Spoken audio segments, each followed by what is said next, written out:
नमस्कार दोस्तों। हमारी नज़रें थी पाकिस्तान के बॉर्डर के ऊपर और मोदी जी कहाँ पहुँच गए? पाकिस्तान को देखते देखते केरला पहुँच गए। केरला में जाकर एक ऐसी मेजर डेवलपमेंट करी है कि मोदी जी ने लीडरशिप को ले लिया है दोबारा से, retake leadership of Indian ocean.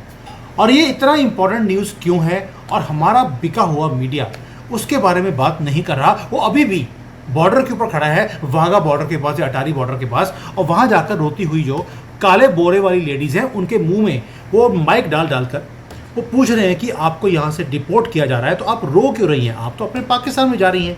लेकिन उसको दिखा दिखाकर एक सेंटिमेंट्स क्रिएट करने की कोशिश की जा रही है उन काले बोरों वालों के साथ। और मोदी जी ने कुछ किया। एक तो ये कि लीडरशिप ऑफ इंडियन ओशन, उसके वो बात करेंगे कैसे लिया है। और दुबई, सिंगापुर, हांगकांग, इनकी जो पकड़ थी ट्रेड के ऊपर वो हमने वापस ले ली है। कोलंबो से भी हमने कुछ छीन लिया है आज। दूसरा, एक क्रिप्टेड मैसेज भी भेज दिया है। किसको? कांग्रेस को। एक फ़ोटो खींची, बस आपको मालूम है एक ही फ़ोटो आती है मोदी जी की, एक फ़ोटो में वो सारा काम कर जाते हैं कि अब होगा क्या। अब इंडिया टीवी वाले जो हैं उन्होंने भी एक क्रिप्टेड मैसेज भेज दिया। क्रिप्टेड मैसेज ये है कभी भी कुछ भी हो सकता है। कई लोग पूछते हैं कब होगा, कैसे होगा, लीजिए उनका भी आ गया। और तीसरा आखिरी कि जो इंडियन ओशन में किया है उसके ऊपर बाद में आएंगे। एक मैसेज और दे देता हूँ आपको। जो बड़े पूछते हैं कि मुसुमी जी आपने कहा था आज की रात भारी, हुआ तो कुछ नहीं। भाई ये सिर्फ भगवान को पता है या मोदी जी को मालूम है। हम सिर्फ अपनी तरफ से जो हल्के से हमें इंडिकेशन मिलती है कि आज कुछ हो सकता है, जो बोला था कुछ होगा, तब मोदी जी ने क्या कर दिया। भाई हमने बोला था पानी बंद करेंगे, ये नहीं बोला था कि हम छोड़ेंगे नहीं। मोदी जी ने एक और नदी का पानी पूरा छोड़ दिया है। उनके सारे वहाँ पर बाढ़ आ गई है। अब उनकी जो आर्मी की मूवमेंट है और टैंक्स हैं वो मूवमेंट करने में भी मुश्किल आ रही है। और पाकिस्तान पहुँच गया है यूनाइटेड नेशंस में। ये तो थी खबरें पाकिस्तान की जो बॉर्डर पे हम कर रहे हैं, यानी कि युद्ध ऑलरेडी शुरू हो चुका है। The only thing is we are not allowed to speak about it, तो इसलिए चुप हैं। अब आते हैं मोदी जी का मास्टर स्ट्रोक जो इंडियन ओशन में किया गया है, वहाँ की लीडरशिप हमने कैसे ली, इसके ऊपर बात करेंगे कि इतना इंपॉर्टेंट क्यों है। क्योंकि पहले हमने निकोबार पोर्ट किया था, अभी दोबारा से आज केरला में एक पोर्ट का हमने इनॉग्रेशन कर दिया। Why it is important for us. Modi ji, Manjari ji को देख के मोदी जी मुँह में आता है, मंजरी जी जय सिया राम।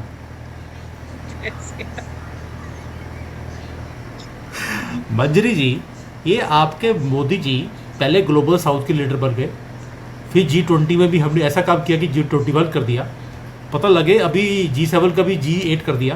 कुछ नहीं पता मोदी जी का। अभी जो इंडियन ओशन है उसकी लीडरशिप ले ली। और आपको मालूम है कि समुद्र का जो राजा होता है वही राजा कहलाता है हमेशा ही। और हमेशा हम लोग राजा थे समुद्र के।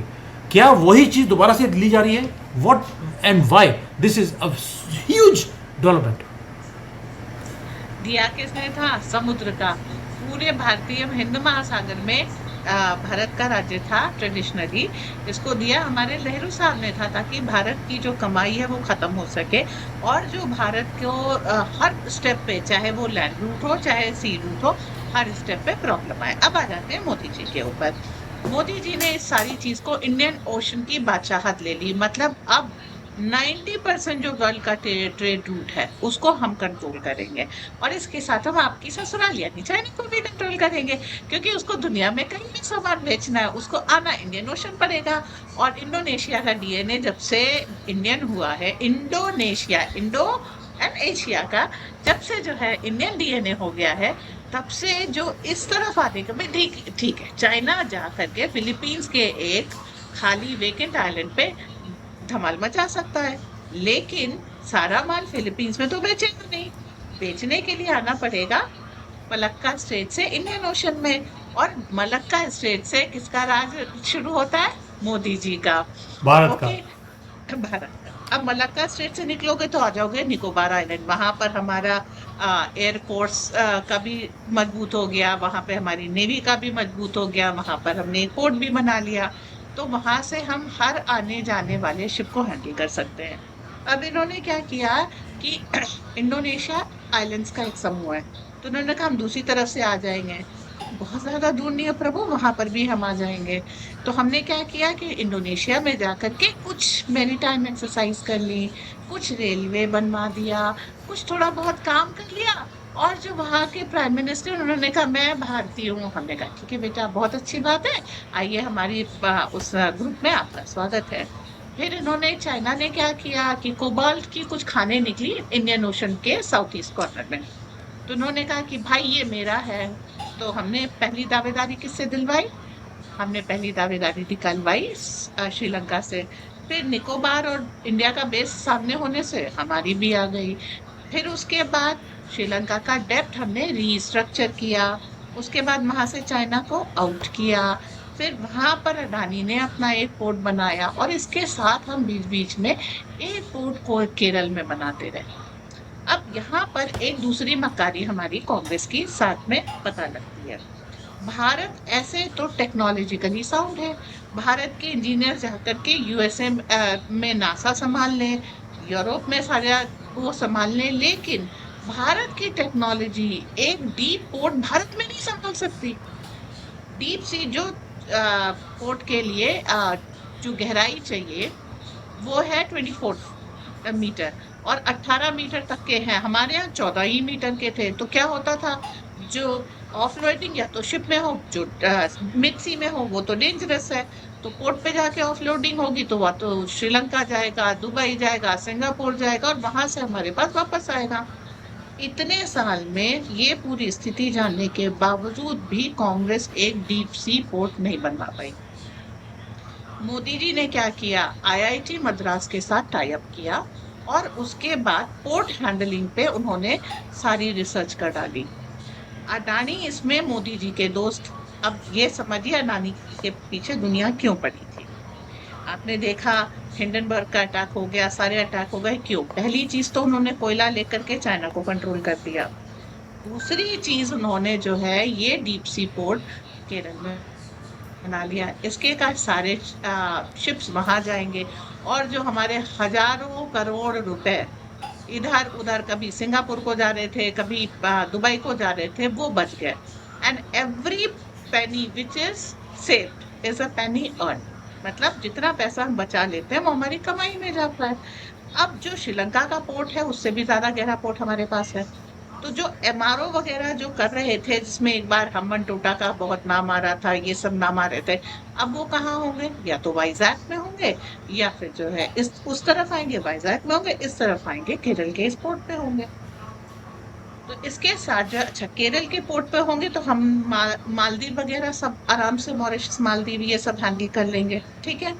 और केरल के पास जो लक्षद्वीप है, जिसको पाकिस्तानियों ने अपना अड्डा बना लिया था एक, उसको हम संभाल लेंगे। केरल में आपको मालूम है पीएफआई ने एक अपनी पूरी आर्मी बना ली थी, हम उसको भी संभाल लेंगे, क्योंकि अब आना जाना वहां से होगा। आपने देखा होगा उस फोटो में केरल के जो सीएम है उनका मुंह कैसा गंदा बना हुआ है, और मतलब ऐसे देख रहे हैं जैसे किसी ने, वो कहते हैं ना, भैंस मार दी हो। हाँ, शशि थरूर इज नहीं, हैप्पी। सुअर मारा हो, सुअर भैंस मार नहीं दिया। मारते हम लोग। अच्छा, सुअर मार दिया। तो अब वो चीज क्या है कि अच्छा, इनका नाम गोल्ड स्मगलिंग में आया था, और एक लेडी थी सपना सुरेश करके, उसके चक्कर में।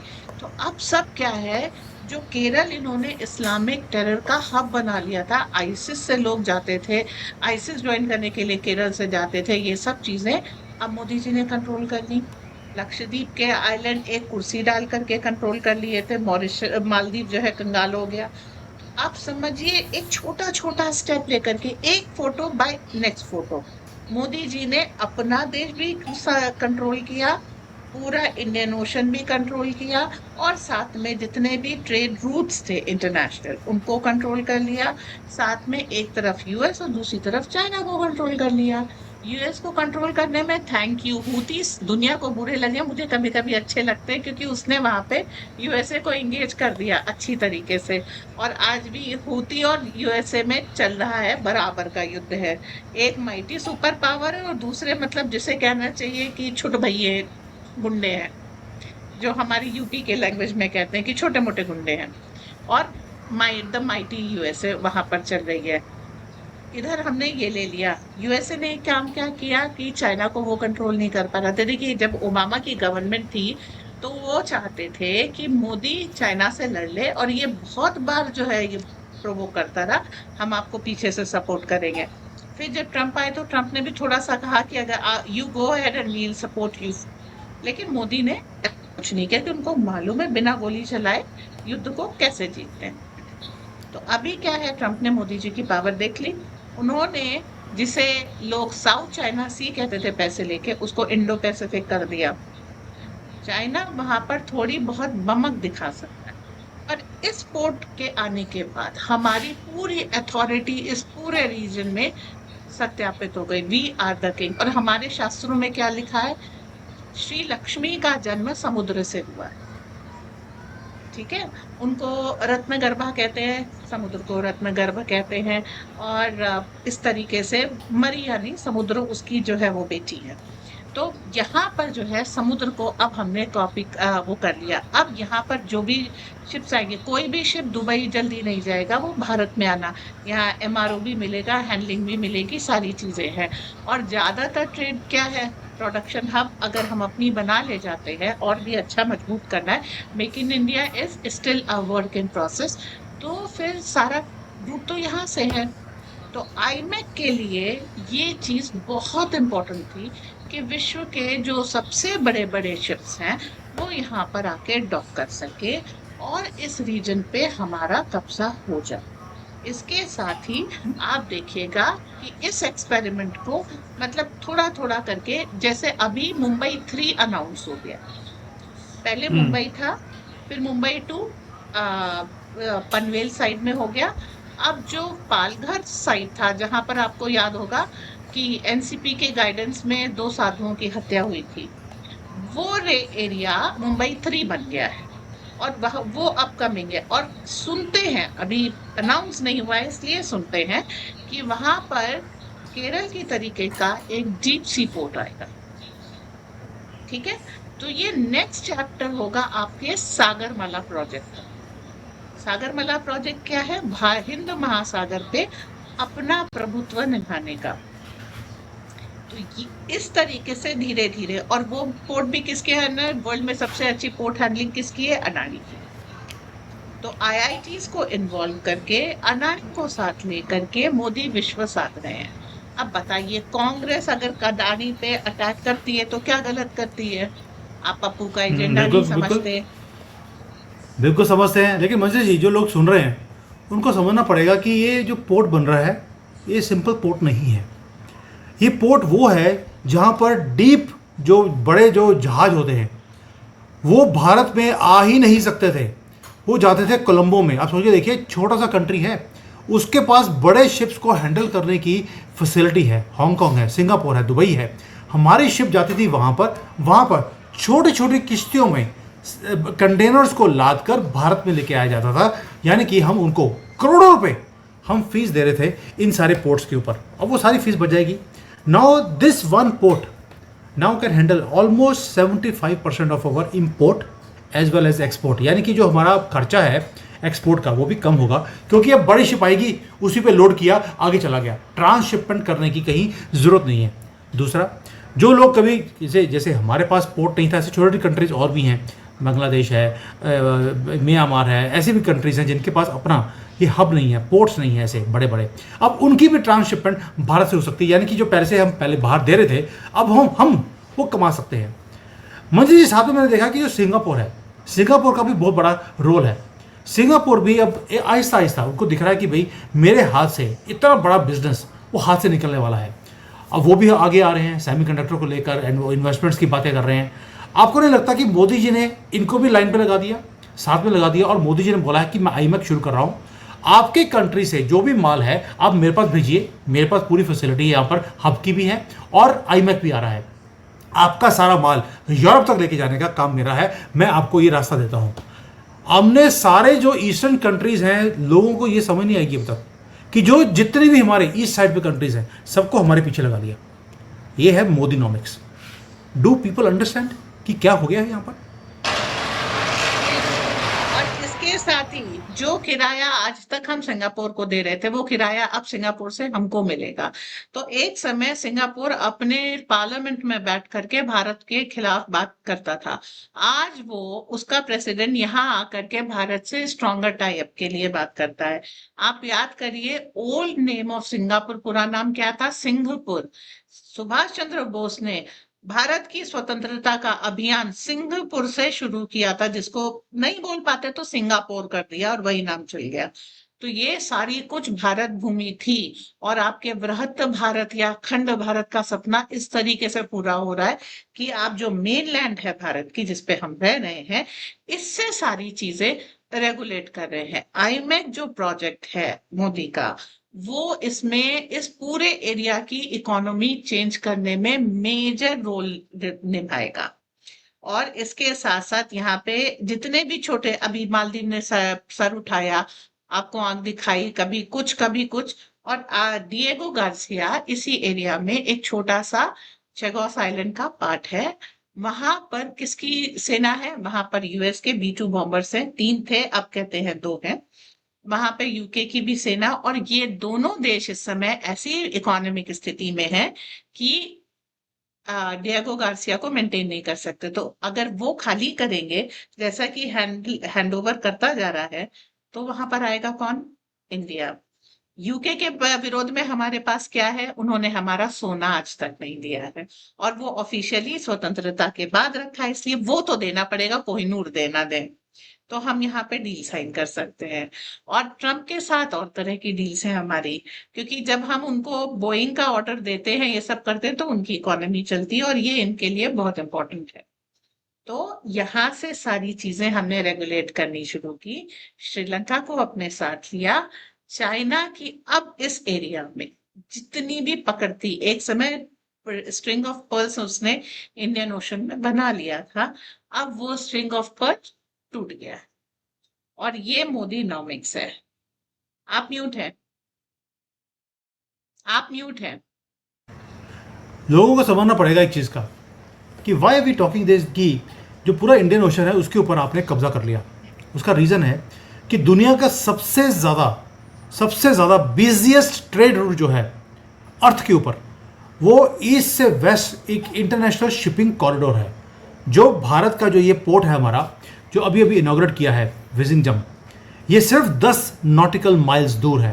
पहले ये सारी शिप जाती थी कोलंबो में, वहाँ पर ट्रांसशिपमेंट होती थी, क्योंकि वहाँ से बड़ी शिप आई, फिर छोटी छोटी शिप्स में वो दूसरे कंट्रीज में माल चला गया। सिर्फ 10 नॉटिकल माइल्स अवे, यानी कि अब वो शिप्स को कोलंबो जाने की ज़रूरत नहीं है, क्योंकि यहाँ पर भारत में और बड़ी फैसिलिटीज़ उनको मिल सकती हैं। अब उनको कहीं भी और जाने की ज़रूरत नहीं है। हमने सारा जो दबदबा था श्रीलंका का, मिडल ईस्ट में सेल करनी है शिप्स को, सिंगापुर है, मलेशिया है, सबको ख़त्म कर दिया है एक मूव के साथ। 75 सालों में ये काम हो सकता था, लेकिन कांग्रेस को क्योंकि घूस खानी होती थी, तो ये जो सारे पोर्ट्स हैं यहाँ पे जाके जब ट्रांसशिपमेंट होती थी, कॉन्ट्रैक्ट्स भी किसी ना किसी कांग्रेसी के हाथ में होंगे, इसलिए thousands and thousands of crore rupees were spent on those things. Manjari ji, अब इससे एक काम और भी होगा कि जो छोटे छोटे कंट्रीज़ हैं वो अब हमारे ऊपर डिपेंडेंट होंगी। यानी कि जो चाइना करता था कि बेल्ट एंड रोड इनिशिएटिव लेकर उसके बाद वो बेल्ट मारता था और इनिशिएटिव अपने हाथ में रखता था, अभी ये सारा काम भारत में हाथ में आएगा। This is a very very big move which has happened there. अभी का ये फेज 1 है, तो फेज 2 फेज 3 भी आएगा। यस, एंड इसके साथ जो करेंसी ओकेजन में क्यों इम्पोर्टेंट है ये फिर बताती हूँ। आपने साउथ साइड पूरा छुड़वा दिया, इंडियन ओशन, चाहे अरेबियन सी लीजिए या बे ऑफ बंगाल लीजिए, वो आपके हाथ में आ गया। आप देखिए नॉर्थ में क्या हो रहा है, पाकिस्तान चाइना की मदद कर रहा है, म्यांमार से चाइना एक्टिव हो रहा है, और नॉर्दर्न साइड में, टॉप नॉर्दर्न साइड में तिब्बत के थ्रू चाइना है। तो वो क्या, उनका प्लान क्या था? भारत को फुल सर्कल आप घेर लीजिए। तो हमने जो साउथ है वो छुड़ा लिया। अब चाइना के पास एक आइलैंड है, उसको कहते हैं कोको आइलैंड। वो अंडमान निकोबार समूह में है, टिप पे है, और इसके काफी पास में है, म्यांमार के काफी पास में है। ठीक है, अब वहां पर चाइना आइसोलेट हो जाएगा, और आप उस पर दबिश डाल सकते हैं कि भले ही उसने 99 साल की लीज पे लिया है, किससे लिया है? नेहरू जी से, वो उसको आइलैंड खाली करना पड़े। अभी म्यांमार में चाइना एक्टिवेट हो रहा है, किसके थ्रू हो रहा है? काबो वैली के थ्रू। ये मणिपुर की वो वैली है जो म्यांमार से लगती है, और यहाँ से वो बहुत खूबसूरत टूरिज्म के हिसाब से वैली है, लेकिन यहाँ से एंट्री रूट चाइना लेता है भारत के अंदर में। तो आप समझिए मणिपुर की समस्या का समाधान कहाँ है? काबो वैली। वो किसने दी? नेहरू जी दे नेहरू जी करके ने। गए थे। और भारतीयों के लिए परमिट लगा गए थे वहां सोच समझ के जाना, और चाइना को परमिट दे गए थे कि जब चाहे घुसाना। फिर उनकी बिटिया ने वहां पर बांग्लादेशी बसा दिए। तो ये जो धीरे धीरे करके नेहरू ने और इंदिरा गांधी ने, इन सब लोगों ने, कोलंबो को किसने अगेंस्ट किया? राजीव गांधी ने। तो इन सब लोगों ने जो सिस्टमैटिकली इतने दिनों से भारत के दुश्मन बनाए थे भारत के पड़ोस में, वो मोदी खत्म कर रहे हैं। आज आपने इंडियन ओशन को दिजबूती तक ले लिया है। दिजबूती में सारे जो कंट्रीज हैं उनके बेसिस हैं, तो दिजबूती तक आपने ले लिया कि वहां तक तुम सुएज कैनाल ले लो, सब कुछ ले लो, लेकिन इसके बाद कहाँ जाओगे? जैसे इंडियन ओशन में आओगे वहां पे सुरक्षा भी हम देंगे और वहां का टैक्स भी हम लेंगे।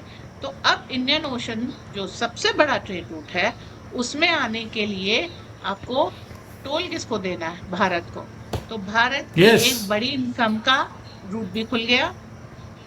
इस पोर्ट को हैंडल करने के लिए बहुत सारे एंटरप्रेन्योर आएंगे, जॉब्स बढ़ेंगे, इकोनॉमी बढ़ेगी, और केरल के ऊपर जो इस्लामिस्ट कब्जा था वो भी खत्म होगा। जो एलटीटी को आप दोबारा पनपाने की बात कर रहे थे श्रीलंका में, वो भी खत्म होगा। और इसके साथ साथ तमिलनाडु ऑटोमेटिकली कंट्रोल में आ जाएगा।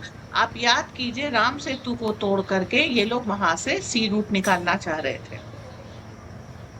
केरल में ये पोर्ट बनाते नहीं, और ये जो राम सेतु है इसको भी तोड़ देते, और राम को काल्पनिक करके राम सेतु को तोड़ने का षड्यंत्र कांग्रेस ने लड़ा था, और ये जो है Yes. वहां तक गया था, सुप्रीम कोर्ट तक गया था। तो ये सारी चीजें एक मूव में मोदी जी ने धराशायी कर दी है।